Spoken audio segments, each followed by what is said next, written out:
5 taong pagsisilbi, itinapon sa gitna ng rumagasang baha. Habang nakalubog ako sa lamig, ang asawa ko'y yakap ang aking matalik na kaibigan. Doon namatay ang dating Maribel at isinilang ang isang bagyong walang awa. Akala nila'y nakuha na nila ang lahat, ngunit hindi nila alam, hawak ko na ang kanilang huling hininga. Kaya mo bang panoorin ang iyong mundo na maging abo? Magsisimula na ang aking paniningil. Bitawan mo ako, Maribel. Iligtas mo si Sofia. Siya ang unahin niyo, huwag ako. Ang boses ni Marco ay humahagupit sa gitna ng malakas na ulan. Mas masakit pa kaysa sa bawat patak ng tubig na tumatama sa mukha ni Maribel. Sa madilim na silid na unti-unting nilalamon ng baha, pilit na itinatulak ni Marco ang mga kamay ng asawa.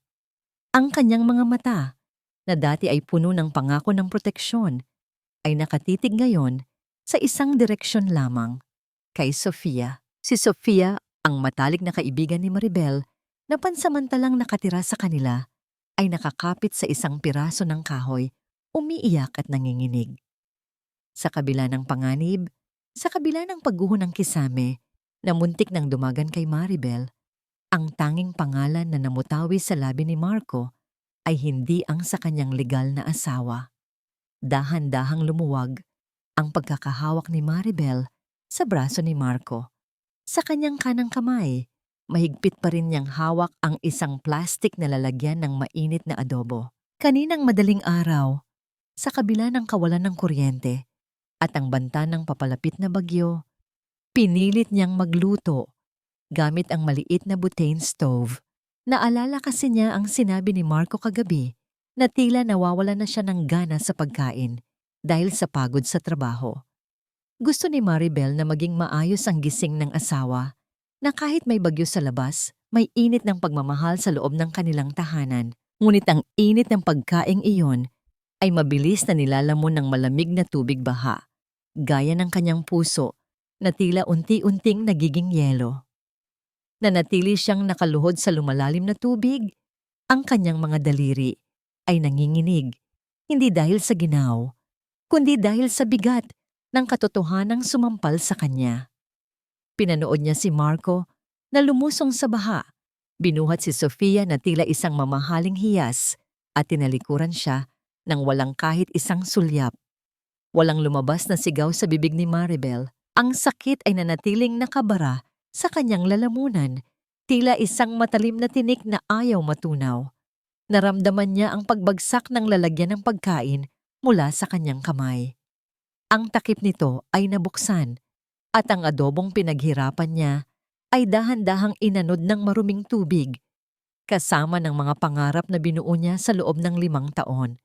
Ang bawat pintig ng kanyang puso ay tila isang mabagal na paghampas ng martilyo sa isang basag na salamin. Ang mga alaala ng kanilang kasal, ang mga gabing ipinagpuyat niya para pagsilbihan ang pamilya ni Marco, at ang lahat ng utang na loob na ipinamukha sa kanya ng kanyang biyenan ay tila mga aninong lumulutang sa paligid niya. Tumingala si Maribel sa butas na kisame kung saan patuloy na bumubuhos ang ulan. Ang lamig ng tubig ay humahalik sa kanyang balat, ngunit ang apoy ng pagtataksil ay nagliliyab sa kanyang kalooban. Sa gitna ng kadiliman at rumagasang baha, isang boses ang bumulong sa kanyang isipan, malinaw at puno ng pait. Bakit sa lahat ng tao, ang lalaking pinag-alayan ko ng buhay, ang siyang hahayaan akong malunod sa kawalan? Ito na ba ang kabayaran ng isang martir na asawa, ang maiwan sa dilim habang ang kanyang mundo ay yakap ng iba? Nanatili siyang nakatitig sa kawalan. Ang kanyang diwa ay tila humiwalay na sa kanyang katawang sugatan. Sa bawat segundong lumilipas, ang huling bakas ng pag-ibig sa kanyang mga mata ay dahan-dahang napapalitan ng isang madilim at matibay na determinasyon. Hindi na siya ang Maribel na sumusunod sa bawat utos. Ang bagyong ito ay hindi lamang sisira sa kanilang bahay. Ito rin ang tatapos sa mahabang panahon ng kanyang pagkabulag. Ang puti ng kisame ay nakasisilaw, tila nanunuya sa dilim na namuo sa alaala ni Maribel. Ang bawat paghinga niya ay may kasamang amoy ng gamot at sanitizer. Isang paalala na siya ay buhay pa. Bagaman ang bahagi ng kanyang pagkatao ay naiwan na sa rumagasang baha. Ang ritmong tunog ng makinang nagbabantay sa kanyang tibok ng puso ay ang tanging bumasag sa katahimikan ng silid. Isang matamlay at paulit-ulit na huni na tila nagbibilang ng bawat segundong lumilipas sa kanyang pagdurusa. Salamat sa Diyos. Gising ka na, Hon. Sobra kaming nag-alala sa'yo. Ang boses ni Marco ay malambot, puno ng huwad na pagkalinga. Naramdaman ni Maribel ang mainit na palad ng asawa na humawak sa kanyang kamay. Ang parehong kamay na itinulak siya palayo noong gabing kailangan niya ng kaligtasan. Dahan-dahang imulat ni Maribel ang kanyang mga mata. Sa gilid ni Marco, nakita niya si Sofia. Ang kanyang matalik na kaibigan ay nakasuot ng malinis na damit, walang bakas ng putik o takot. Tanging isang pilit na ngiti ang nakapinta sa labi nito. Mabuti naman at okay ka na, Maribel. Sabi ko naman sa'yo, huwag mo nang isipin yung niluluto mo. Mas mahalaga ang buhay mo kaysa sa kahit anong ulam. Wika ni Sofia. Ang boses ay tila huni ng ibon, ngunit may dalang lason. Hindi sumagot si Maribel. Sa halip, hinayaan niyang maging bakante ang kanyang tingin. Sino? Nasaan ako? Bakit ang dilim noong huli kong natandaan? Ang kanyang bulong, mahina at tila nalilito. Nakita niya ang mabilis na pagpapalitan ng tingin ni Marco at Sofia. Ang takot na mabuking ay napalitan ng isang mapanuring relief. Hon, nasa ospital ka. Naaksidente ka noong bumaha. Natatandaan mo ba? Tanong ni Marco. Hinahaplos ang kanyang buhok. Ang baha. Ang dilim. Pumikit si Maribel. Nagkunwaring nahihirapan. Ito ang kanyang unang hakbang. Hahayaan niyang isipin nila na ang kanyang isipan ay parang basag na salamin, malabo, kulang, at madaling manipulahin. Hahayaan niyang maniwala silang ligtas pa rin ang kanilang lihim sa ilalim ng kanyang kunwaring pagkalimot. Bumukas ang pinto at pumasok ang kanyang biyenan na si Aling Rosa. Ang tunog ng kanyang mga takong sa sahig ay tila mga patak ng ulan sa bubungang lata, maingay at nakakarindi. Diyos ko, Maribel, napaka-clumsy mo talaga. Imbes na makatulong ka kay Marco sa pag-aayos ng bahay pagkatapos ng bagyo, heto ka at naging pabigat pa sa gastusin dito sa ospital. Alam mo namang gipit ang kumpanya ng anak ko. Bungad nito. Walang bakas ng pag-aalala. Tanging panunumbat. Mama, tama na muna yan. Kakagising lang niya. Suway ni Marco. Ngunit walang talabang kanyang boses. Totoo naman, di ba? Kung nakinig lang siya sa akin na huwag nang mag-asikaso ng kung ano-ano sa kusina, hindi sana tayo abala rito. Utang na loob, Maribel, magpagaling ka agad para naman may pakinabang ka sa bahay. Patuloy ni Aling Rosa habang inaayos ang kanyang mamahaling bag. Tiniis ni Maribel ang bawat salita. Ang utang na loob na palaging ibinabato sa kanya ay tila isang tanikalang matagal nang sumasakal sa kanyang leeg. Ngunit sa pagkakataong ito, hindi siya umiyak. Sa loob ng kanyang puso, unti-unting hinahasa ang isang matalim na desisyon. Nang lumabas si Aling Rosa para kausapin ang doktor, sumunod si Marco, ngunit nanatili si Sofia sa tabi ng kama. Lumapit ang babae.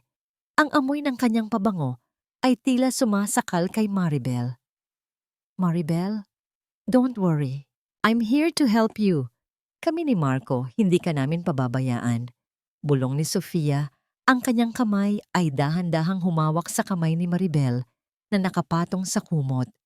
Ito ang sandaling hinihintay ni Maribel. Tiningnan niya si Sofia nang may matamis at tila musmos na ngangiti.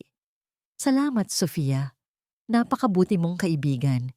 Hindi ko alam kung anong gagawin ko kung wala ka. Wika niya sa tonong puno ng pasasalamat. Ngunit habang nagsasalita, ang mga kuko ni Maribel ay dahan-dahang bumaon sa malambot na balat ng palad ni Sofia. Ramdam niya ang bahagyang pagkislot ng babae, ang gulat sa mga mata nito, ngunit hindi niya binigyan ng pagkakataong makabawi. Pinigan niya ito ng sapat lamang upang mag-iwan ng marka, habang ang kanyang mukha ay nananatiling maamo. Biglang pumasok si Marco, hawak ang kanyang nagba-vibrate na telepono. Ang kanyang mukha ay biglang namutla habang nakatingin sa screen. "Excuse me, kailangan ko lang sagutin ito. Importante." Mabilis na paalam ni Marco at lumabas muli. Ang kanyang mga hakbang ay tila nagmamadali at puno ng kaba. Naiwang mag-isa si Maribel nang makuha ni Sofia ang pagkakataong sumunod kay Marco. Sa katahimikan ng silid, dahan-dahang kinapa ni Maribel ang kanyang lumang bag na nasa tabi ng kama. Sa loob ng isang lihim na bulsa, naramdaman niya ang isang manipis at lumang papel. Inilabas niya ito. Isang sulat mula sa kanyang yumaong ama na ibinigay sa kanya ni Lola Amara bago pa man siya ikasal. Binuksan niya ang tupi ng papel. Ang mga salita ng kanyang ama ay tila isang tinig mula sa kabilang buhay, nagbibigay ng babala at sandata sa gitna ng kanyang pagkagapi. "Apo, kung dumating ang araw na ang langit ay magdilim at ang lupang kinatatayuan mo ay gumuho, tandaan mo ang susi sa ilalim ng ating lumang hagdanan. Ang lahat ng aking pinaghirapan ay para sa'yo at sa'yo lamang." Ang mga daliri ni Maribel ay humigpit sa papel. Isang malamig na ngiti ang sumilay sa kanyang mga labi habang pinapanood ang anino ni Marco at Sofia sa labas ng pinto na tila nagtatalo. Ang bagyo ay tapos na sa labas, ngunit sa loob ng silid na yon, ang tunay na unos ay kasisimula pa lamang. Ang bawat hakbang ni Maribel sa lumang hagdanan ng bahay ni Lola Amara ay may kasamang langit-ngit ng kahoy.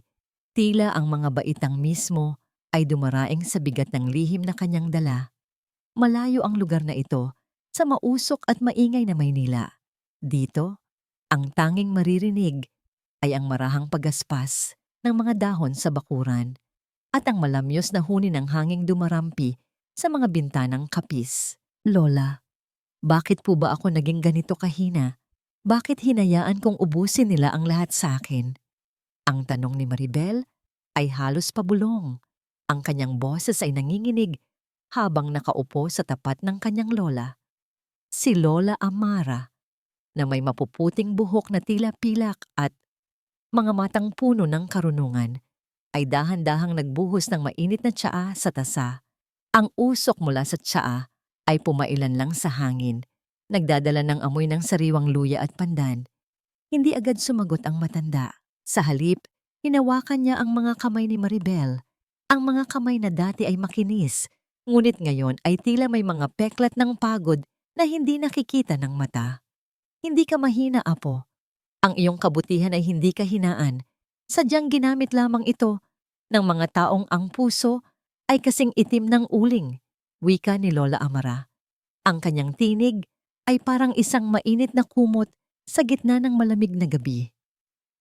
"Noon pa man, alam kong may itinatagong ganid ang lalaking yon.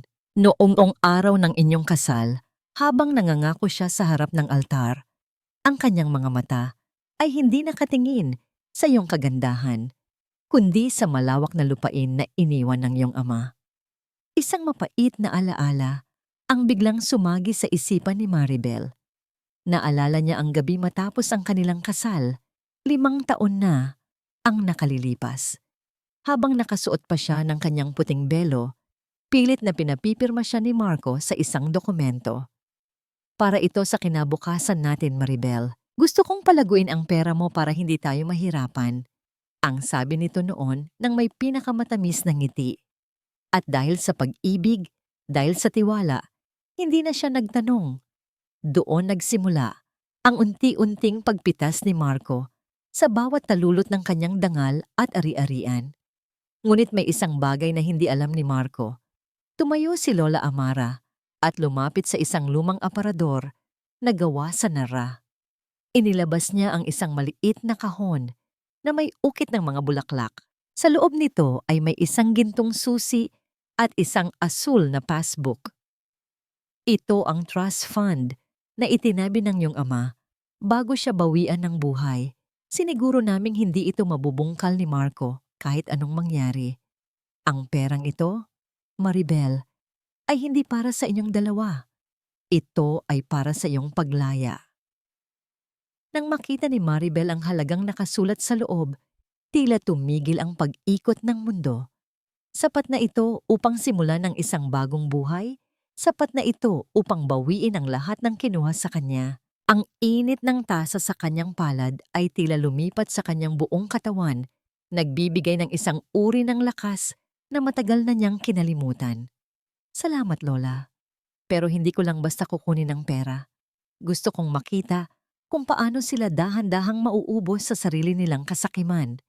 Ang deklara ni Maribel. Ang kanyang mga mata, na dati ay puno ng luha, ngayon ay may kislap na ng determinasyon. Bago lumubog ang araw, isang itim na sasakyan ang huminto sa tapat ng bahay ni Lola Amara. Bumaba ang isang lalaking may tindig na kagalang-galang. Hawak ang isang leather na folder. Siya si Attorney Vince, ang kababata ni Maribel na matagal nang nawalay, ngunit nanatiling tapat sa kanyang pamilya.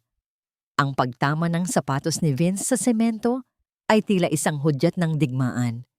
Lumapit siya kay Maribel. Ang kanyang tingin ay puno ng paghanga at pakikiramay. Handa na ang lahat, Maribel. Oras na para bawiin ang sayo. Huminga ng malalim si Maribel. Ninanamnam ang sariwang hangin ng probinsya. Alam niyang sa pagbabalik niya sa Maynila, hindi na ang martir na asawa ang makakaharap ni na Marco at Sofia. Huwag mong papatayin ang apoy-apo. Hayaan mong tupukin sila nito nang hindi nila namamalayan. Ang huling bulong ni Lola Amara habang nakatingin sa papalayong sasakyan. Huwag kang tumunganga dyan, Maribel.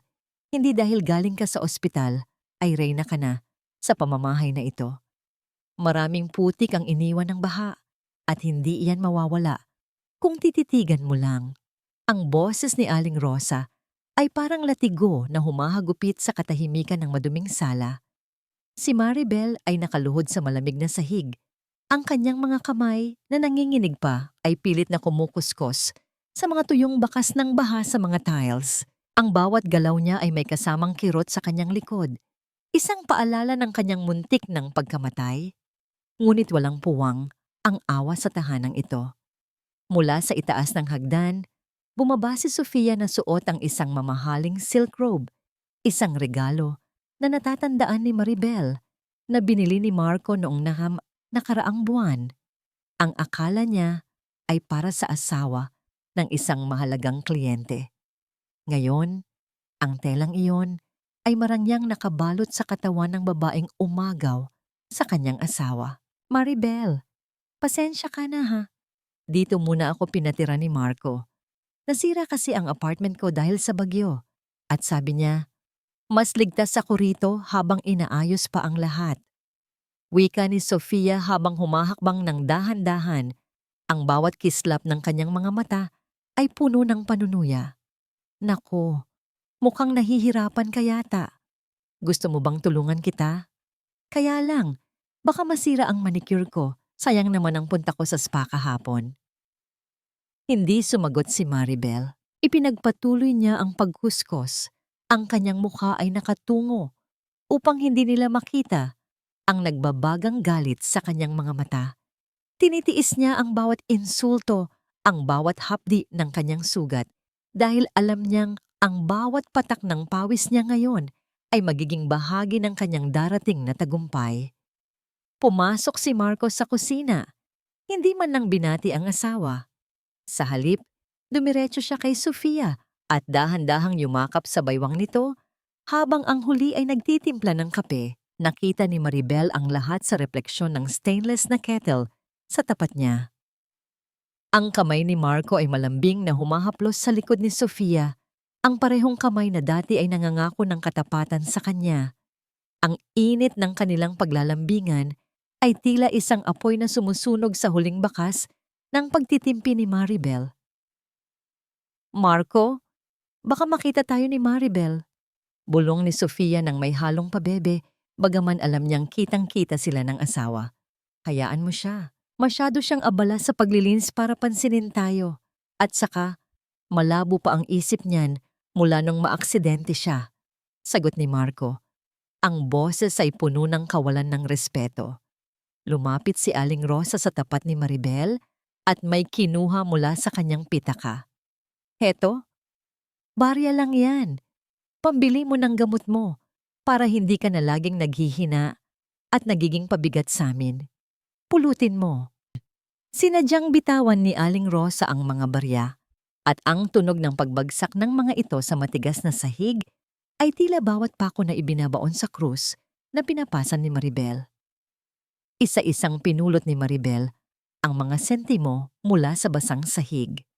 Ang bawat barya ay tila may dalang bigat ng 1,000 kahihiyan, ngunit sa bawat pagdampot niya, lalong tumitibay ang kanyang loob.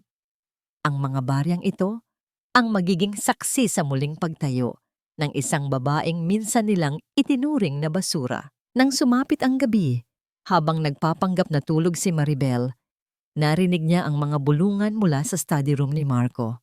Lumapit siya ng dahan-dahan sa pinto. Ang kanyang hininga ay pinigil upang walang makarinig. Marco, kailangan na nating makuha ang titulo ng lupang pamana ng tatay ni Maribel sa probinsya. Sabi ng buyer, doble ang ibabayad nila kapag naibenta natin yon bago matapos ang buwan. Ang boses ni Sofia ay puno ng pananabik. Huwag kang mag-alala, Sofia. Bukas na bukas, gagawa ako ng paraan. Masyadong nalilito si Maribel para mapansin ang pinipirmahan niya. Sasabihin ko na lang na papel ito para sa insurance niya. Pagkatapos nito, wala na tayong magiging problema sa pera. Sagot ni Marco nang may kasamang tawa na tila galing sa ilalim ng lupa. Napahawak si Maribel sa pader upang hindi siya matumba. Ang lupang yon ang tanging alaala ng kanyang ama. Ang lupang pinaghirapan nito para sa kanyang kinabukasan. Ang kanilang kasakiman ay wala ng hangganan. At sa sandaling iyon, alam ni Maribel na wala ng puwang ang awas sa kanyang puso. Ang bawat umaga sa loob ng tahanang iyon ay tila isang entablado kung saan kailangang maging bihasa si Maribel sa pagganap. Habang ang sikat ng araw ay sumisilip sa mga bintana, maaga siyang gumising upang ihanda ang almusal. Ngunit sa pagkakataong ito, may kasama ng lason ang bawat kilos niya. Hindi lasong nakamamatay ng katawan, kundi lasong unti-unting sisira sa tiwala ni na Marco at Sofia. Nang pumasok si Marco sa kusina, agad siyang sinalubong ni Maribel nang may matamis na ngiti, tila isang tapat na asawa na walang muwang sa mundo. Marco, heto ang paborito mong kape. Inayos ko rin ang kurbata mo. Baka kasi mahalata ng mga kliyente mo na hindi ka na naasikaso. Wika ni Maribel sa tonong malambing. Dahan-dahang lumapit si Maribel at inayos ang kurbata ni Marco. Habang ginagawa ito, ramdam niya ang paninigas ng katawan ng asawa. Sa bawat haplos niya sa tela, tila binibilang niya ang bawat kasalanang ginawa nito. Ikaw lang ang mahal ko, Marco. Kaya alam kong kahit anong mangyari, hindi mo ako lolokohin, di ba? Bulong ni Maribel. Ang kanyang mga mata ay diretsong nakatitig sa mga mata ni Mark. Nakita niya ang bahagyang pag-iwas ng tingin ng asawa, ang pagkislap ng konsensyang pilit nitong ibinabaon. Sa kabilang dako ng hapagkainan, nakita ni Maribel ang matalim na tingin ni Sofia. Ang selos ay tila isang apoy na unti-unting tumutupok sa pasensya ng babae. Ito ang unang binhi na itinanim ni Maribel, ang iparamdam kay Sofia na siya pa rin ang legal na asawa at si Sofia ay nananatiling isang anino lamang sa dilim. Nang umalis si Marco para sa trabaho, naiwan ang dalawang babae sa loob ng bahay. Habang nagpapanggap na naglilinis ng sala, sinamantala ni Maribel ang pagkakataong maligo si Sofia. Mabilis siyang pumasok sa silid kung saan tumutuloy ang babae. Kinuha niya ang isang lumang resibo mula sa isang mamahaling hotel. Isang resibong matagal na niyang naitago mula sa mga gamit ni Marco noon at maingat na inilagay ito sa loob ng pitaka ni Sofia. Sa paraang madaling makikita Kapag binuksan ito, hindi lamang yon. Gumawa rin si Maribel ng isang maikling sulat. Ginagaya ang sulat kamay ng isang lalaki. Salamat sa huling gabi. Hindi ko makalimutan ang bawat sandali. Tawagan mo ako kapag wala ang asawa mo. Inilagay niya ang sulat sa ilalim ng una ni Sofia, sapat lamang para sumilip ang dulo nito. Nang sumapit ang gabi, uwi ni Marco na may amoy ng alak at pagod. Sa gitna ng kanilang hapunan, sinadya ni Maribel na sagiin ang bag ni Sofia, dahilan upang mahulog ang mga gamit nito sa sahig. Nako, pasensya na Sofia. Napaka-clumsy ko talaga. Paghingi ng paumanhin ni Maribel habang mabilis na tumutulong sa pagpulot.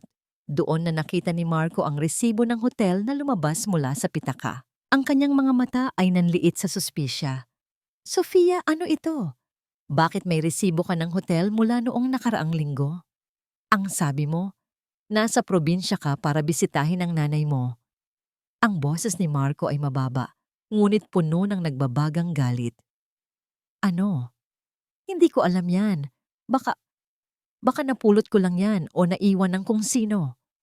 Ang nauutal na sagot ni Sofia. Ang kanyang mukha ay biglang namutla. Tumingin siya kay Maribel. Naghahanap ng bakas ng panunubok, ngunit ang nakita lamang niya ay ang mukha ng isang asawang tila naguguluhan din. At ito, ano ito? Dagdag ni Marco habang kinukuha ang dulo ng papel na sumisilip sa bag ni Sofia, ang sulat na itinanim ni Maribel. Sa bawat salitang binabasa ni Marco, ang kanyang mga kamao ay unti-unting nagngangalit. Ang tiwalang binuo nila sa gitna ng kanilang kataksilan ay nagsimulang gumuho. Marco, maniwala ka. Hindi sa akin yan. Maribel, sabihin mo sa kanya. Buong araw tayong magkasama. Pagmamakaawa ni Sofia, ngunit nanatiling tahimik si Maribel. Bahagya lamang siyang yumuko, tila isang sugatang ibon na ayaw makialam sa gulo. Ang gabi ay napuno ng matitinding sigawan at pagtatalo sa pagitan ni Marco at Sofia. Mula sa kanyang silid, nakaupo si Maribel sa dilim, dahan-dahang iniinom ang kanyang baso ng tubig. Ang bawat bulyaw ni Marco at ang bawat iyak ni Sofia ay tila isang musika sa kanyang pandinig. Ang unang pader ng kanilang kaharian ng kasinungalingan ay nagkaroon na ng lamat. Bago matapos ang gabi, isang huling sulyap ang ibinigay ni Maribel sa salamin. Ang babaeng nakikita niya ay hindi na ang martir na si Maribel. Sa ilalim ng malamlam na ilaw, ang kanyang mga mata ay naglalayab sa isang uri ng kasiyahang ngayon lamang niya naramdaman. Ang binhi ng pagdududa ay tumubo na at hindi na ito mapipigilan ng kahit anong ulan. Sa loob ng isang tahimik na silid sa isang lumang gusali sa Maynila, ang tanging maririnig ay ang mahinang pag-ikot ng electric fan at ang kaluskos ng mga pahina ng papel. Malayo ito sa marangya ngunit sakal na kapaligiran ng bahay ni Marco. Dito, ang amoy ng lumang libro at tinta ay nagbibigay kay Maribel ng isang uri ng seguridad na matagal na niyang hinahanap. Maribel, uminom ka muna ng tubig. Namumutla ka na naman. Ang malumanay na boses ni Attorney Vince ay bumasag sa katahimikan. Iniabot ni Vince ang isang baso ng tubig. Ang kanyang mga mata ay puno ng pag-aalala. Si Vince ay hindi lamang basta abogado. Siya ang batang laging nagtatanggol kay Maribel nung sila ay maliliit pa sa probinsya. Ngayong magkaharap silang muli, ang tungkulin niya ay mas malaki at mas mapanganib.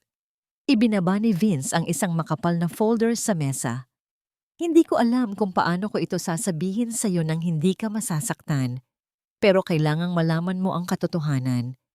3 taon na, Maribel. 3 taon nang nililimas ni Marco ang pondo ng kumpanyang iniwan sa iyo ng tatay mo. Tila tumigil ang pagtibok ng puso ni Maribel. Alam niyang nandaraya si Marco, pero hindi niya akalain na ganito kalalim ang hukay na itinira para sa kanya. Binuksan niya ang folder at tumambad ang mga bank statements at mga palsipikadong pirma. Ang bawat dokumento ay tila isang sampal na nagpapaalala sa kanya kung gaano siya naging bulag. Ginamit niya ang mga pirma mo sa mga dokumentong akala mo ay para sa insurance at pambayad sa kumpanya. Inilipat niya ang malaking bahagi ng kinikita mo sa isang dummy account na nakapangalan sa isang kumpanyang pagmamay-ari ni Sofia. Pagpapatuloy ni Vince, ang boses niya ay nagngangalit sa galit para sa kanyang kaibigan. Naramdaman ni Maribel ang panghihina ng kanyang mga tuhod. Napahawak siya sa gilid ng mesa upang hindi mabuwal. Ang lalaking pinagkatiwalaan niya ng kanyang buhay at kinabukasan ay hindi lamang siya ipinagpalit sa iba. Ninakawan din siya nito ng kanyang dangal at pinaghirapan. Ang bawat haplos at matatamis na salita ni Marco noong mga nakaraang taon ay tila mga patibong na unti-unting sumasakal sa kanya. Dahan-dahang lumapit si Vince at hinawakan ang nanginginig na kamay ni Maribel. Ang init ng kanyang palad ay tila isang angkla sa gitna ng nagngangalit na emosyon ni Maribel. Hindi kita pababayaan, Maribel. Gagawin nating bala ang lahat ng ito. Bawat sentimong kinuha nila, bawat luhang pumatak sa'yo, pagbabayaran nila. Tumingala si Maribel at sa unang pagkakataon, ang takot sa kanyang mga mata ay napalitan ng isang malamig na apoy. Anong kailangan nating gawin, Vince? Kailangan nating ihanda ang mga pampasabog na dokumento. Isasampa natin ang kasong plunder at falsification of documents. Pero kailangan nating maghintay ng tamang oras. Ang oras na wala na silang kawalan. Paliwanag ni Vince habang mabilis na nag-aayos ng mga papel. Sa gitna ng kanilang pag-uusap, ang katahimikan ng gabi ay bumasag ng tunog ng paghinto ng isang sasakyan sa tapat ng opisina. Ang tunog ng makina ay pamilyar, isang tunog na nagpapatayo ng balahibo ni Maribel. Sumilip si Vince sa bintana at ang kanyang muka ay biglang nagbago. Marco! Ang bulong ni Vince. Mabilis na pinatay ni Vince ang ilaw sa loob ng silid.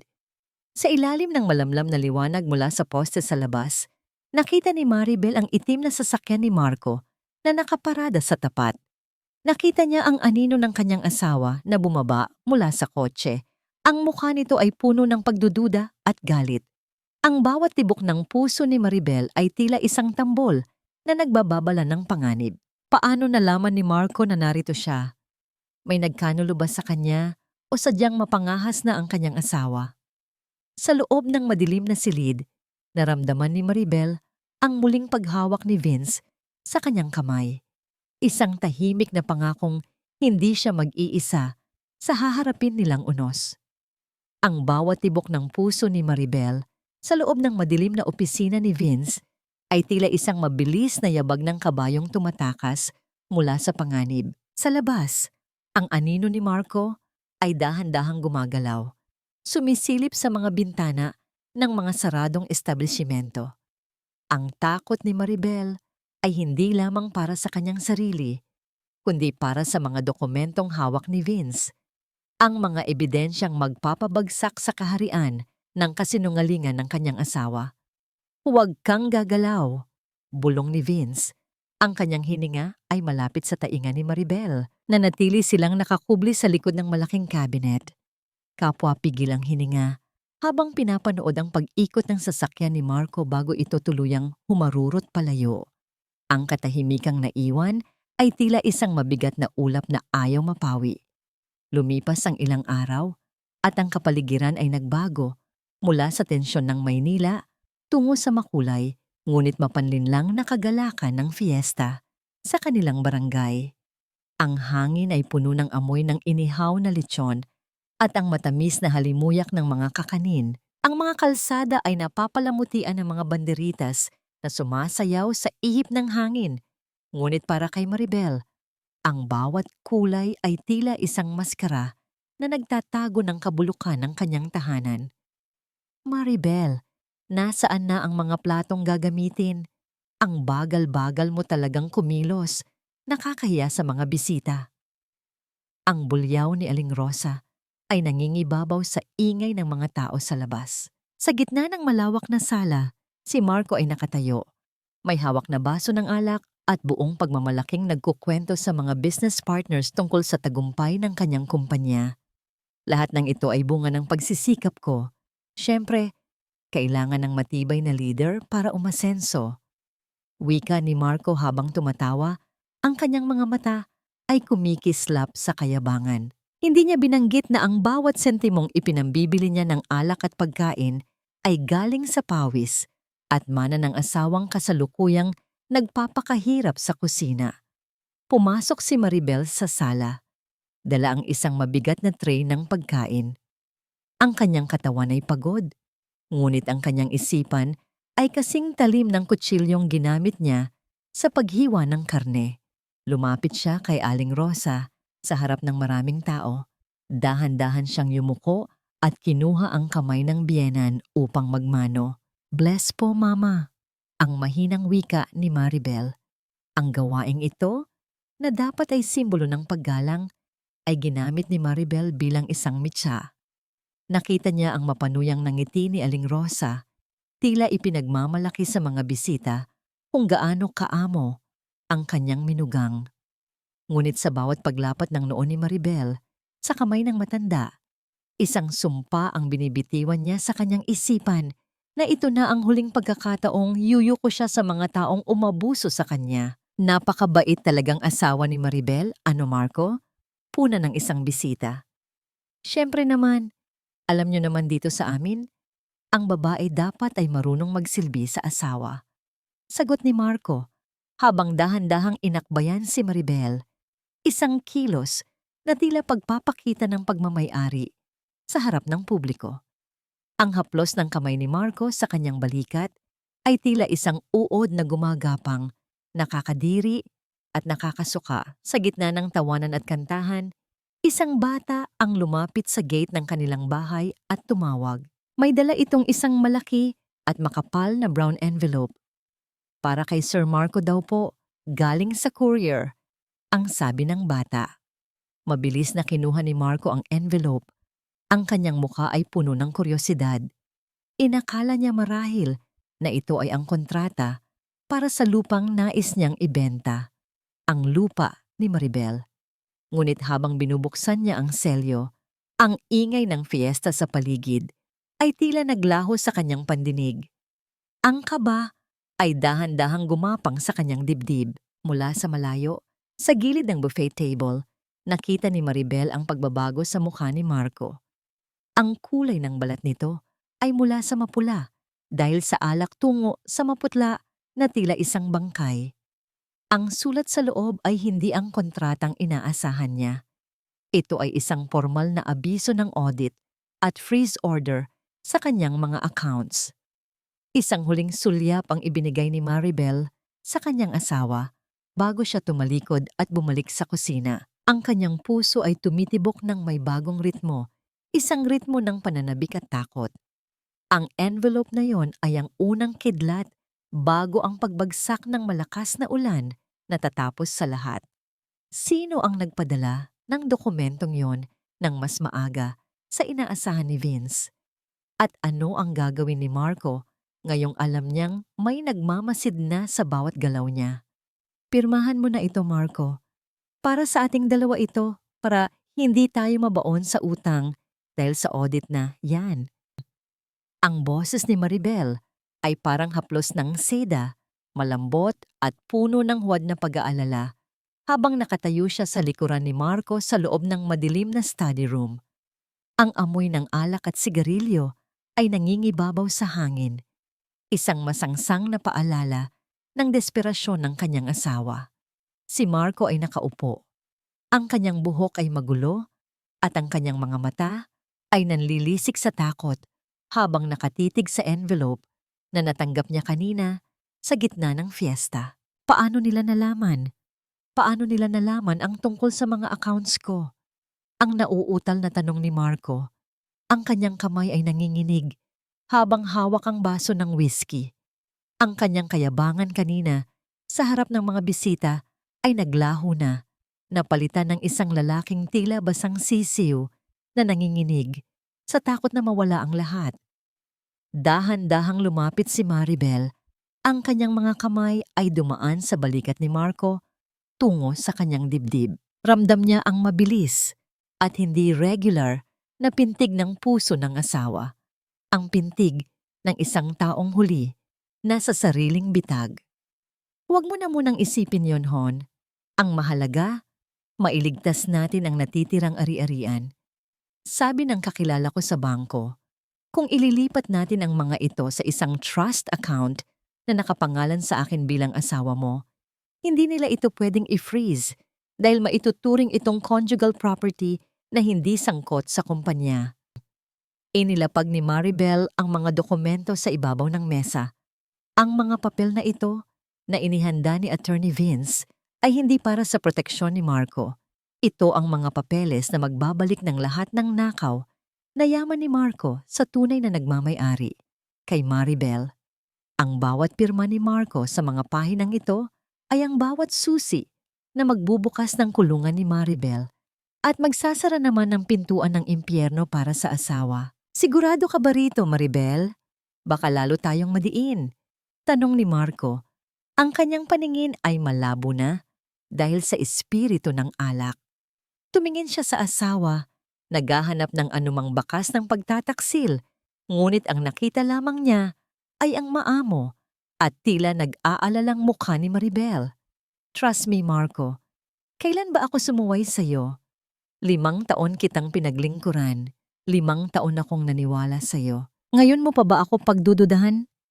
Ang sagot ni Maribel, ang kanyang boses ay bahagyang pumiyok. Isang sadyang pagpapakita ng emosyon upang makuha ang huling hibibla ng tiwala ni Marco. Dahan-dahang kinuha ni Marco ang panulat. Ang tunog ng pagkayod ng dulo ng ballpen sa papel ay tila isang malakas na kulog sa pandinig ni Maribel. Pinanood niya ang bawat kurba ng tinta, ang bawat letrang bumubuo sa pangalan ng lalaking sumira sa kanyang buhay. Sa bawat pahinang nililipat, ang kaba sa dibdib ni Maribel ay tila isang sumasabog na bulkan na pinipilit niyang pigilin. Isang maling galaw, isang maling tingin, at maaaring magising ang mapanuring isipan ni Marco. Nang matapos ang huling pahina, binitawan ni Marco ang panulat. Ang tunog nito sa matigas na mesa ay tila isang hudyat ng katapusan. Sana tama ito, Maribel, dahil kung hindi, pareho tayong babagsak. Kinuha ni Maribel ang mga papel ng may mabilis ngunit maingat na kilos. Tama ito, Marco. Higit pa sa iniisip mo. Ang bulong niya, ang kanyang mga labi ay naghugis ng isang malamig na ngiti na hindi nakita ng asawang nakasubsob na ngayon sa mesa dahil sa kalasingan. Sa gitna ng katahimikan ng gabi, biglang tumunog ang telepono ni Marco na nasa ibabaw ng mesa. Ang pangalang Sofia ay naglalayab sa screen, tila isang babala. Sinagot ni Maribel ang tawag, ngunit hindi siya nagsalita. Marco, Marco, sagutin mo! Ang boses ni Sofia sa kabilang linya ay puno ng takot at paghagulgol. Nandito ang mga pulis sa apartment ko. Kinukuha nila ang lahat ng gamit ko. Marco, tulungan mo ako. Dahan-dahang ibinaba ni Maribel ang telepono sa tabi ng natutulog na si Marco. Ang kanyang paghihiganti ay hindi na lamang isang plano. Ito ay isang rumaragasang baha na wala nang makakapigil. Paano haharapin ni Marco ang katotohanan? Paggising niya na, ang kanyang kabit ay nasa kamay na ng batas at ang kanyang yaman ay wala na sa kanya. At ano ang susunod na hakbang ni Maribel ngayong hawak na niya ang kanyang kalayaan? Akala mo ba ay hindi ko alam? Akala mo ba ay ganoon ako kauto-uto para hindi mapansin ang mga pasimpleng tinginan niyo sa likod ko? Ang boses ni Marco ay hindi na malumanay. Ito ay isang ungal ng nasugatang hayop na umaalingaw-ngaw sa buong sala. Ang bawat salita niya ay tila isang hagupit ng latigo na tumatama sa nanginginig na si Sofia. Ang umagang yon ay hindi nagdala ng liwanag, kundi ang madilim na bunga ng mga binhing itinanim ni Maribel.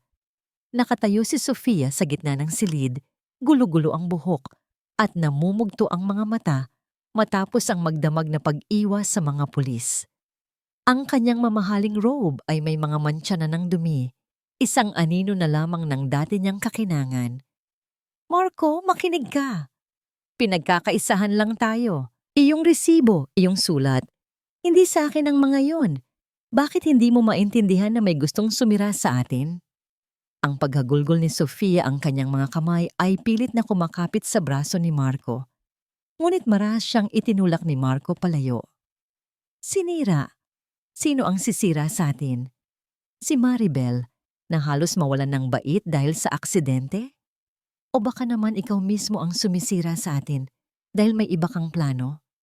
Nakita ko ang mga mensahe sa telepono mo, Sofia. Balak mong itakas ang pera sa ibang bansa kasama ang lalaking yon. Sa itaas ng hagdan, nakatayo si Maribel, tahimik na nanonood sa nagaganap na kaguluhan sa ibaba. Hawak niya ang isang baso ng malamig na tubig.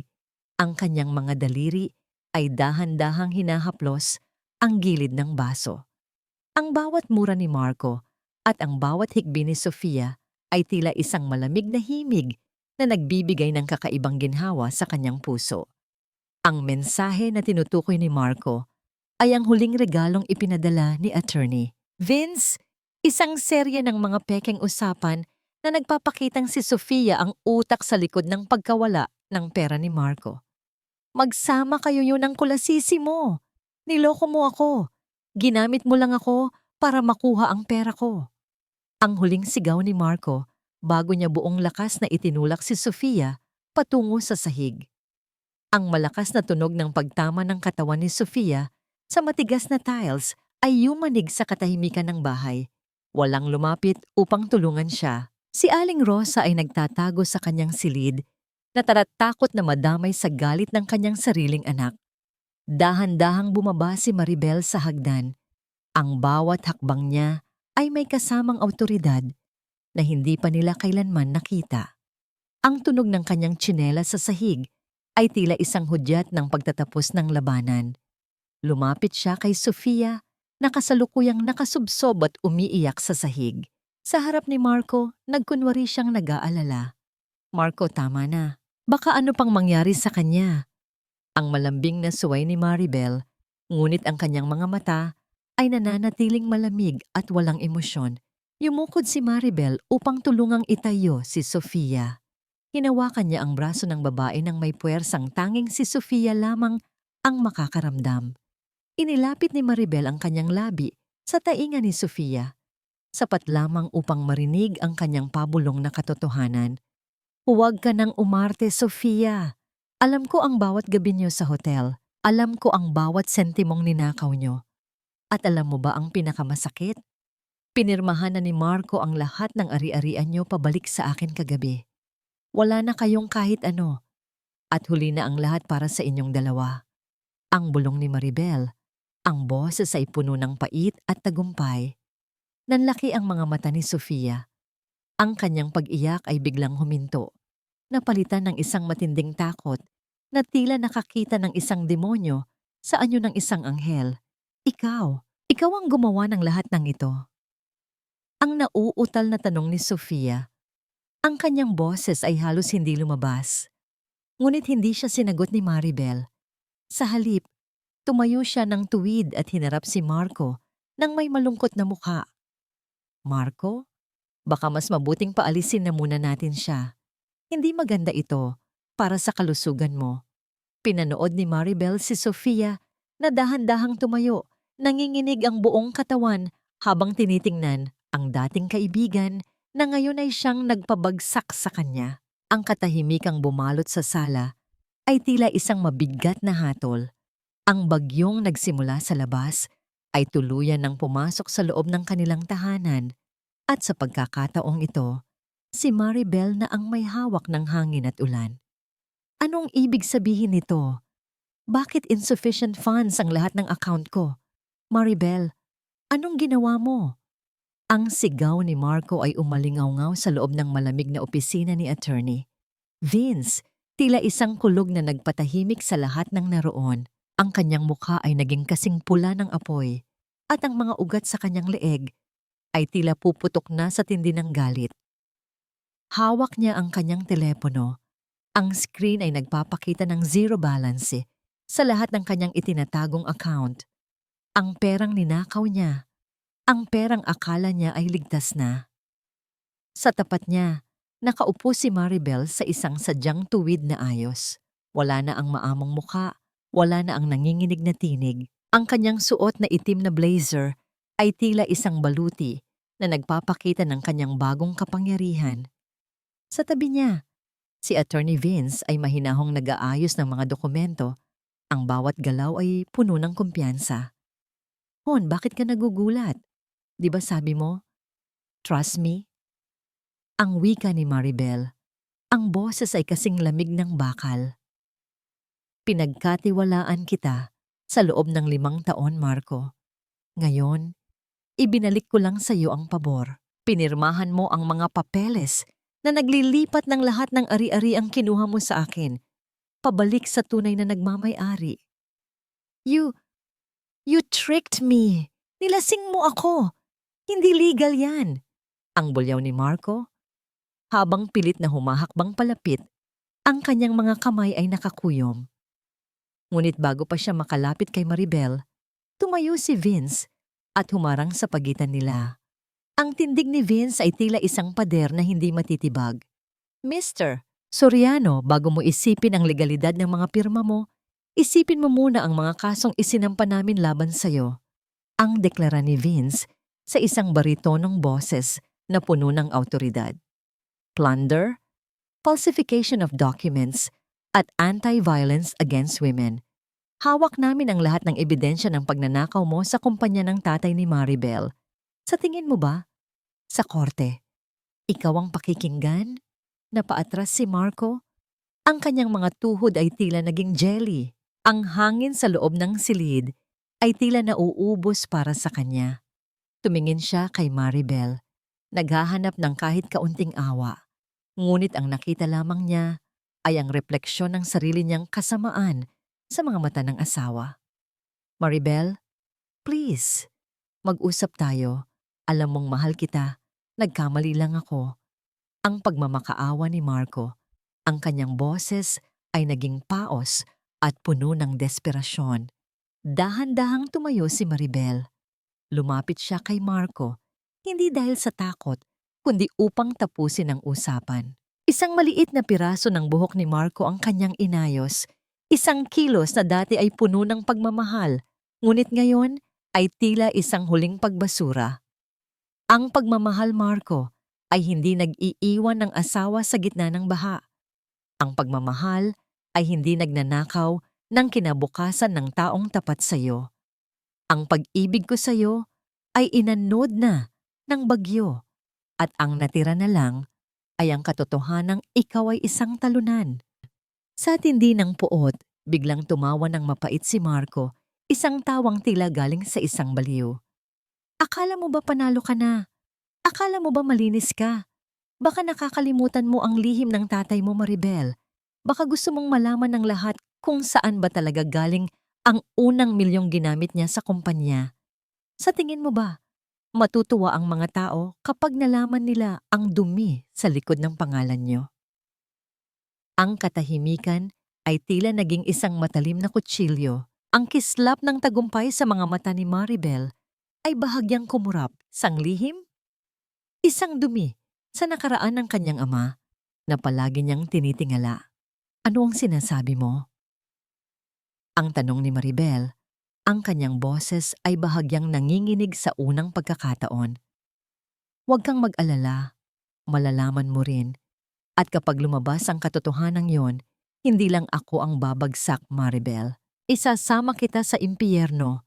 Ang huling bulyaw ni Marco bago siya puwersahang inilabas ng mga security guard mula sa opisina. Naiwang nakatayo si Maribel. Ang kanyang mga kamay ay dahan-dahang lumalamig. Ang tagumpay na kanina lang ay kay tamis. Ngayon ay may kasama ng pait ng isang bagong katanungan. Ano ang tinatagong lihim ni Marco na maaring bumura sa dangal ng kanyang ama? Happy anniversary, Marco. Ito ang huling gabing gagamitin mo, ang pangalan ko, para itago ang iyong mantsa. Ang boses ni Maribel ay parang isang malamig na hanging umiihip sa loob ng marangyang bulwagan. Ang paligid ay puno ng mga puting rosas, ngunit ang bango ng mga ito ay tila amoy ng isang libing kaysa sa isang selebrasyon. Ang mga kristal na chandelier ay nagbibigay ng isang mapanlinlang na kakinangan sa mga taong naroon, mga negosyante, mga kaibigan, at ang pamilya Soriano na suot ang kanilang pinakamagagandang maskara. Si Marco ay nakatayo sa gitna ng entablado, pilit na inaayos ang kanyang tuksido habang ang pawis ay dahan-dahang gumagapang sa kanyang sentido. Sa kabila ng freeze order at ng tensyon sa opisina ni Vince, napilitan siyang pumunta rito. Akala niya ay ito ang pagkakataon niyang makiusap kay Maribel o gamitin ang lihim ng kanyang ama upang bawiin ang lahat. Sa tabi niya, si Sofia ay nakatayo rin, nakayuko at pilit na nagtatago sa likod ng makapal na makeup, habang ang mga bisita ay nagbubulungan tungkol sa kanyang biglang paglipat sa bahay ng mag-asawa. Maribel, itigil mo na ito. Pag-usapan natin yung tungkol sa tatay mo bago pa lumala ang lahat. Bulong ni Marco. Nang makalapit ang asawa, ang kanyang boses ay puno ng banta. Tumingin si Maribel sa kanya. Ang kanyang mga mata ay walang kahit anong bakas ng takot. Alam ko na ang katotohanan, Marco. Sinabi na sa akin ni Lola Amara. Ang sinasabi mong dumi ng tatay ko ay ang pagsasakripisyo niya ng sariling yaman para iligtas ang mga empleyado niya. Noong kumpanya pa lang namin ang bumabagsak, binaluktot mo ang kwento para magmukha siyang magnanakaw. Pero nakalimutan mong ang katotohanan ay parang tubig. Laging nahahanap ang daan palabas. Biglang namatay ang mga ilaw sa buong bulwagan. Isang malaking screen sa gitna ng entablado ang bumukas. Ang mga bisita ay natahimik. Inaasahan ang isang madamdaming video ng 5 taong pagsasama ng mag-asawa. Ngunit ang bumungad sa kanila ay hindi mga larawan ng pag-ibig. Ang unang imahe ay ang mga bank transfer mula sa kumpanya ni Maribel patungo sa account ni Sofia. Sumunod ang isang malinaw na video mula sa security camera ng isang hotel kung saan makikita si Marco at Sofia na masayang naglalambingan habang si Maribel ay nasa ospital. At ang pinakamasakit sa lahat, ang audio recording ng usapan nina Marco at Aling Rosa tungkol sa kung paano nila uubusin ang ari-arian ni Maribel hanggang sa wala na itong matira. Ang bulong-bulungan sa paligid ay naging isang malakas na hiyaw. Ng pagkagulat at pagkasuklam, ang mga flash ng camera mula sa mga inimbitahang media ay tila mga kidlat na tumatama sa mukha ni na Marco at Sofia. Ano ang ibig sabihin nito? Maribel, patayin mo yan! Ang sigaw ni Aling Rosa mula sa kanyang upuan. Ang kanyang mukha ay kasing puti ng papel sa tindi ng kahihiyan. Ngunit hindi na tinag si Maribel. Lumapit siya sa gitna ng entablado. Kinuha ang isang baso ng champagne at tiningnan ng diretso ang kanyang asawa. Sa harap ng lahat, dahan-dahang hinubad ni Maribel ang kanyang wedding ring. Ang gintong singsing ay kuminang sa ilalim ng spotlight bago niya ito binitawan sa loob ng baso. Ang tunog ng pagtama ng metal sa ilalim ng kristal ay tila isang huling hudyat ng kamatayan ng kanilang pagsasama. Inom tayo, Marco, para sa katapusan ng iyong kasinungalingan. Wika ni Maribel bago niya iniwan ang baso sa kamay ng nanginginig na asawa. Kasabay nito, bumukas ang malaking pinto ng bulwagan. Ang tunog ng mga sapatos ng mga pulis na naglalakad sa marmol na sahig ay tila isang martsa ng hustisya. Lumapit si Attorney Vince kasama ang mga awtoridad at ipinakita ang warrant of arrest para kay Marco Soriano. Mr. Soriano, sumama kayo sa amin ng mapayapa. Ang utos ng opisyal. Nagkagulo ang mga tao. Pinanood ni Maribel kung paano posasan ng lalaking minsan niyang minahal ng higit sa sarili. Nakita niya ang paghagulgol ni Sofia na pilit ding kinukuha ng mga pulis para sa kasong pakikipagsabwatan. Sa gitna ng kaguluhan, isang malakas na tunog ng pagbagsak ang narinig. Si Aling Rosa ay hinimatay sa sahig, ngunit walang sinuman sa mga kaibigan niyang naroon ang lumapit upang tumulong. Habang hinihila si Marco palabas, lumingon siya kay Maribel. Ang kanyang mga mata ay puno ng pagsisisi o marahil ay isang huling pagtatangka na humingi ng awa. Ngunit tinalikuran siya ni Maribel.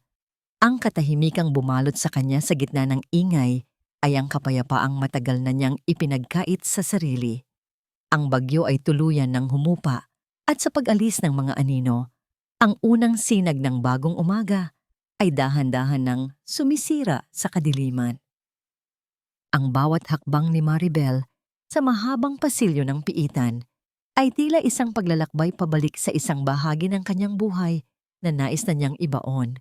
Ang amoy ng kalawang, lumang bakal at kulob na hangin ay nangingibabaw sa paligid.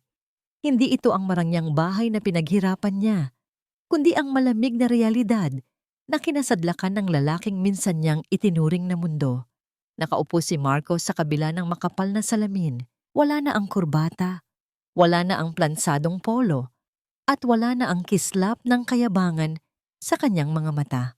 Ang kanyang buhok ay gulo-gulo, at ang kanyang balat ay tila naging kasing putla ng pader sa paligid niya. Nang makita niya si Maribel, dahan-dahan niyang itinapat ang kanyang nanginginig na palad sa salamin. Maribel, patawarin mo ako. Kahit ngayon lang, tulungan mo akong makalabas dito. Gagawin ko ang lahat, babayaran ko ang lahat. Ang pagsusumamo ni Marco, ang kanyang boses ay tila isang gasgas na plaka na puno ng desperasyon. Tiningnan siya ni Maribel nang may malalim na katahimikan.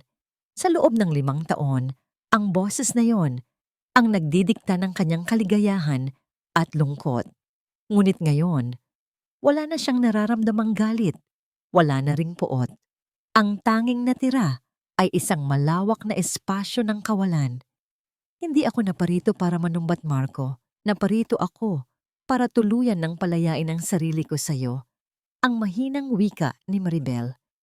Ang patawad ay ibinibigay hindi dahil karapat-dapat ang nagkasala, kundi dahil ayaw na ng biktima na bitbitin ang bigat ng nakaraan. Tapos na tayo, Marco. Mananagot ka sa batas at mananagot ka sa sarili mong konsensya. Tumayo si Maribel at tumalikod. Hindi na nilingon ang paghagulgol ng lalaking naging bahagi ng kanyang madilim na kahapon. Paglabas niya ng gusali, sinalubong siya ng isang banayad na ulan. Hindi ito ang marahas na bagyong muntik nang kumuha sa kanyang buhay, kundi isang malamig at naglilinis na ambon. Sa kabilang kalsada, nakita niya si Sofia. Nakatayo ang babae sa tapat ng isang maliit at lumang paupahan, basang-basa, at may bitbit na ilang supot ng kanyang mga natitirang gamit. Wala na ang kanyang mamahaling robe. Wala na ang kanyang kakinangan. Nang magtagpo ang kanilang mga mata, mabilis na yumuko si Sofia. Ang kahihiyan ay tila isang mabigat na sako na nagpapayuko sa kanyang balikat. Nagpatuloy sa paglalakad si Maribel. Tumigil siya sa isang maliit na tindahan ng mga halaman sa gilid ng daan. Ang bango ng basang lupa at mga sariwang dahon ay humahalik sa kanyang mga pandama. Isang maliit na paso ng halamang peace lily ang pumukaw sa kanyang pansin. Kinuha niya ang kanyang pitaka. Binilang ang bawat sentimong kinita niya mula sa kanyang bagong munting negosyo at binayaran ang halaman. Ang bawat barya na ibinigay niya ay tila isang simbolo ng kanyang bagong simula. Maliit, payak, ngunit sa kanya. Pagdating sa dalampasigan kung saan naghihintay si Attorney Vince, sinalubong siya ng isang tanawing tila ipininta ng langit. Ang araw ay dahan-dahan nang lumulubog sa abot-tanaw, nag-iiwan ng mga bahid ng kulay rosas, kahel, at lila sa malawak na kalawakan. Ang banayad na paghampas ng mga alon sa pampang ay lumilikha ng isang paulit-ulit at payapang awit. Tila ang dagat mismo ay humihingi ng paumanhin sa bagsik na ipinamalas nito noong nagdaang bagyo. Nakasandal si Vince sa kanyang sasakyan. Ang kanyang mga mata ay nakatingin sa malayo. Nang marinig niya ang mga yabag ni Maribel sa buhanginan, lumingon siya at isang banayad na ngiti ang sumilay sa kanyang mga labi. Nakita niya ang hawak na paso ni Maribel, ang maputing bulaklak ng peace lily na tila sumasayaw sa ihip ng hanging dagat. Tapos na ang lahat, Maribel. Ang boses ni Vince ay mababa, puno ng respeto, at isang uri ng katapatang matagal nang hindi naramdaman ng babae. Naisumite na ang lahat ng kailangang dokumento, ang kumpanya, ang lupain sa probinsya, at ang iyong dangal. Lahat ay nasa ilalim na ng iyong pangalan. Tumayo si Maribel sa tabi ni Vince, ninanamnam ang amoy ng alat at kalayaan. Ang hangin ay humahaplos sa kanyang buhok, tinatangay ang mga huling bakas ng pait na nanatili sa kanyang puso. Salamat, Vince. Hindi ko alam kung nasaan ako ngayon kung wala ka. Ang mahinang tugon ni Maribel. Hindi agad sumagot si Vince. Sa halip, dahan-dahan niyang inilapat ang kanyang kamay sa balikat ni Maribel. Hindi ito mahigpit. Hindi ito nagnanakaw ng espasyo. Ito ay isang haplos ng proteksyon, isang tahimik na pangako na sa pagkakataong ito, hindi na siya mag-isa sa pagharap sa anumang darating na alon. Hindi mo ako kailangang pasalamatan. Karapatan mong maging masaya, Maribel. Matagal mo nang ipinagkait sa sarili mo ang mabuhay para sa iyong sarili. Tumingin si Maribel sa malayo. Sa linyang nagtatagpo ang dagat at langit. Naalala niya ang gabi ng bagyo, ang lamig ng tubig, at ang sakit ng pagbitaw ni Marco. Ngunit sa pagkakataong ito, hindi na siya nasasaktan. Ang sugat ay naroon pa. Oo, ngunit ito ay isa ng matibay na peklat, isang medalya ng kanyang pakikipaglaban. Vince, natatakot ako. Baka hindi ko na alam kung paano magmahal muli. Ang pag-amin ni Maribel, ang kanyang tinig, ay may bahid ng pag-aalinlangan. Lalong lumambot ang tingin ni Vince sa kanya. Hindi mo kailangang magmadali. Ang paghilom ay hindi isang karera. Hahayaan kitang makahinga, Maribel. Hihintayin ko ang araw na ang iyong mga mata ay hindi natitingin sa likod dahil sa takot, kundi titingin sa harap dahil sa pag-asa. Isang pamilyar na kanta ang narinig ni Maribel mula sa isang maliit na radyo ng mga mangingisda sa di kalayuan. Ito ang kantang itinugtog noong araw ng kanyang kasal. Sa isang sandali, tumigil ang mundo para sa kanya. Ngunit sa halip na tumulo ang luha, isang matatag na ngiti ang gumuhit sa kanyang mga labi. Dahan-dahan niyang ipinatong ang kanyang ulo sa balikat ni Vince, ninanamnam ang init at katahimikan. Ang bagyo ay lumipas na at ang dagat ay muling naging payapa. Ngunit sa gitna ng katahimikang yon, isang maliit na tanong ang nanatili sa isipan ni Maribel habang pinapanood ang huling sinag ng araw. Ano ang pakiramdam ng magising bukas nang walang takot sa puso at may baong pag-asa sa bawat paghinga? Makalipas ang 1 taon, ang mga bakas ng bagyo ay tuluyan ng nabura ng panahon, ngunit ang mga aral nito ay nanatiling nakaukit sa puso ni Maribel. Sa balkonahe ng kanyang bagong tahanan sa probinsya, ang lupang pinaghirapan ng kanyang ama na kailanman ay hindi na muling maaagaw ng iba. Nakatayo si Maribel habang pinapanood ang pagsikat ng araw. Ang hardin sa ibaba ay puno na ng mga bulaklak. Ang maliit na peace lily na binili niya noon ay mayabong na ngayon. Ang mga puting talulot nito ay tila mga bandila ng kapayapaan na sumasayaw sa ilalim ng banayad na simoy ng umaga. Sa loob ng 1 taon, natutunan ni Maribel na ang tunay na kayamanan ay hindi nasusukat sa laki ng account sa bangko, kundi sa lalim ng katahimikan ng isipan sa tuwing ipinipikit niya ang kanyang mga mata. Isang pamilyar na tunog ng pagbukas ng pinto ang narinig niya mula sa loob. Lumabas si attorney. Vince! Dala ang 2 tasa ng mainit na kape. Ang amoy ng sariwang barako ay humahalik sa hangin, nagbibigay ng init sa malamig na umaga. Walang salitang binigkas si Vince. Sapat na ang pagtabi niya kay Maribel at ang marahang paglapat ng kanyang balikat sa balikat ng babae. Nabalitaan ko, huling linggo na ng paglilitis sa kaso ni Marco.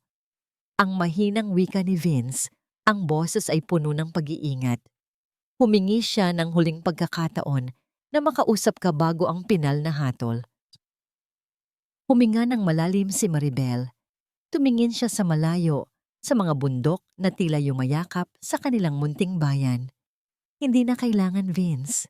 Napatawad ko na siya. Hindi dahil nakalimutan ko ang sakit, kundi dahil ayaw ko nang maging bilanggo ng kanyang mga pagkakamali. Ang patawad ay para sa akin, hindi para sa kanya. Sa wakas, ang puso ko ay wala na sa gitna ng baha. Dahan-dahang hinawakan ni Vince ang kamay ni Maribel. Ang kanilang mga daliri ay nagtagpo at nagkawit. Isang simpleng kilos na puno ng pangako ng isang kinabukasan na binuo hindi sa bilis, kundi sa tibay ng pagtitiwala. Ang kanilang pagmamahalan ay parang isang bagong tanim na puno. Mabagal ang paglaki, ngunit malalim ang ugat at handang humarap sa anumang unos. Sa bawat tagapakinig na kasama ni Maribel sa kanyang mahabang paglalakbay, ang kanyang kwento ay nagsisilbing isang paalala na ang pagiging martir na asawa ay hindi sapat upang bumuo ng isang tahanan kung ang pundasyon ay gawa sa kasinungalingan, na ang bawat babae ay may pawi ay may lakas na bumangon mula sa putik ng pagtataksil at muling itayo ang kanyang dangal. Ang bagyo ay dumarating sa ating buhay hindi lamang upang sirain ang ating mga pangarap, kundi upang linisin ang ating paligid mula sa mga taong hindi nararapat manatili. At sa bawat paghupa ng ulan, laging may dalang bagong umaga. Isang umagang puno ng pag-asa, pagbangon, at pagmamahal na higit na rito ay para sa sarili. Ngumiti si Maribel habang ninanamnam ang huling lagok ng kanyang kape. Ang sikat ng araw ay humahalik sa kanyang mukha. At sa unang pagkakataon, sa loob ng mahabang panahon, alam niya na siya ay ligtas. Siya ay malaya. At siya ay sapat na.